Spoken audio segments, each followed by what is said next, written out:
you've given them a reason to cross the line. And all those moderate voices that were sitting at the table telling the supreme leader, no, no, don't cross this line. It'll have all these repercussions. Well, those people aren't saying anything anymore. And the only people sitting around the room are the people who have been advocating for nuclear weapons, who had previously lost all those political battles. Now they're in the ascendancy.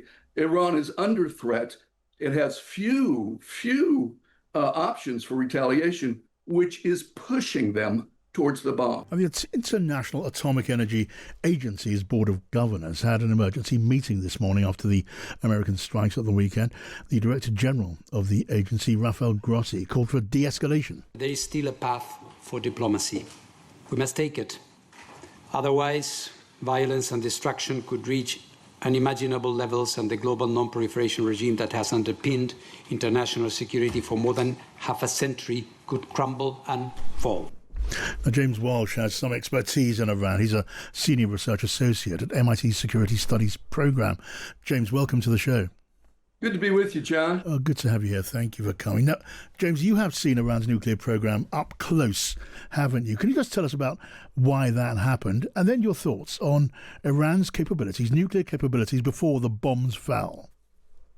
Well, I've studied Iran now for 20 years. What I study at MIT is how countries make decisions about nuclear weapons, whether to pursue them, whether to give them up, and have spent the last 20 years looking at Iran and North Korea, and have been to Iran many times and have met with the president and foreign minister and head of its atomic energy program every year for the last 20 years or so. And when you spend that amount of time studying nuclear weapons decision making, the conclusion I draw is that bombing is very tidy and easy to do. Yeah.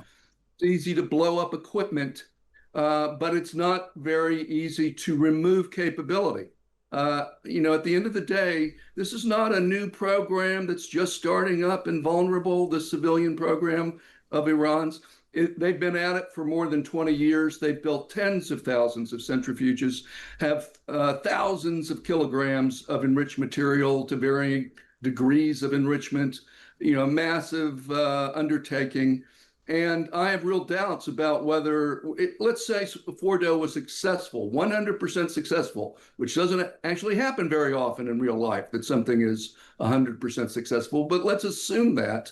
It seems to me that Iran is going to be in a position where they keep their nuclear capability. They've had it since 2007. That's what the British and American intelligence community has said, that they have the technical capability. Yeah. What they hadn't done is made the political decision. They may now make that, and we'll have forced that program underground. And in 5 years' time, we may have a nuclear-armed Iran for all our troubles. So tell me then, James, if Iran had a uranium enriched to 60%, for which there's no civilian use, why would they have that uranium enriched to that quality without wishing to have the means to build a nuclear weapon?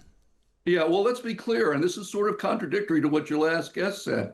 He said he learned the lesson of Iraq. Well, they've had a capability, according to our intelligence community, an assessment that has not changed through this year. They've had it since 2007.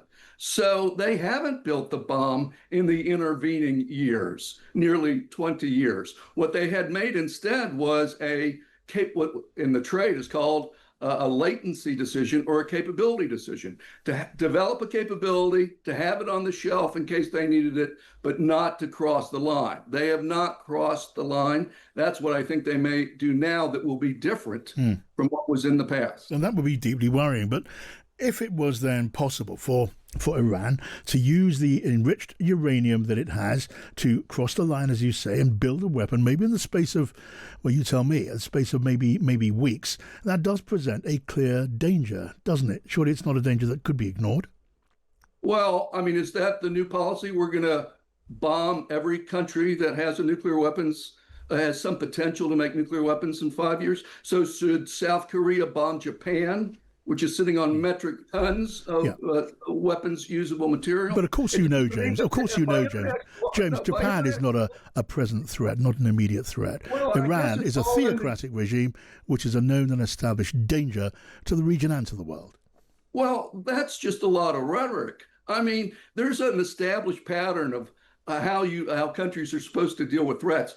Israel has nuclear weapons. Why is it wrong to say? And I don't think Iran should get a nuclear weapon. I've worked my entire life to prevent it. My fear is that this action will cause the thing it's trying to prevent because it's so short-sighted.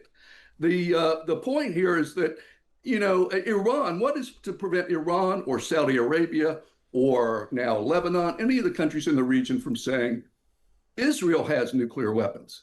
Israel has missiles. I need to provide for my self-defense. I have a right to self-defense. I will develop that too. Well, that's not a world you want to go down, where just because a country has or could conceivably acquire a nuclear weapons capability, that is to say enrichment or reprocessing, that then suddenly everyone's eligible to bomb them. That's not international law. That's not the law of war. That's not been done historically. The U.S. thought about and did not bomb China in the 1960s when it looked like China was going to get the bomb, which it did in 64. Russia also considered hitting China then. This is a brand new development. And the reason why states don't do this is because it backfires. What you've done is taken a country with strong capability, and now you've angered them. You've given them a reason to cross the line. And all those moderate voices that were sitting at the table telling the supreme leader, no, don't cross this line. It'll have all these repercussions. Well, those people aren't saying anything anymore. And the only people sitting around the room are the people who have been advocating for nuclear weapons, who had previously lost all those political battles. Now they're in the ascendancy. Iran is under threat. It has few options for retaliation, which is pushing them towards the bomb. Now, you'll remember, we used to have this thing called the Iran nuclear deal, where we had lots of inspectors and where every intelligence agency in the world had assessed that Iran was complying with that agreement. So what did we do? We tore up that agreement, and now we're at war. And now we're pushing Iran to the bomb, which is the worst of all possible outcomes, one that I oppose. Okay, well, I mean, I put to you that there is a qualitative difference between the threat from Iran and a state like Israel, and certainly a state like Japan. But we've covered that ground. If we are where we are now, and you believe we are now in a place where Iran will be more persuaded, not less persuaded, to rush to the creation of a nuclear weapon as soon as they can manage that with the materials at hand. How is that to be dealt with, do you think? Are we now talking about perpetual war, intermittent perpetual war, or regime change? Are those the only options? Well, I think the most likely option is we'll have two countries in the Middle East with nuclear weapons in 5 years' time. And we're now going to be in a brand new world where we have to figure out how to deal with that. That seems to me the most likely outcome.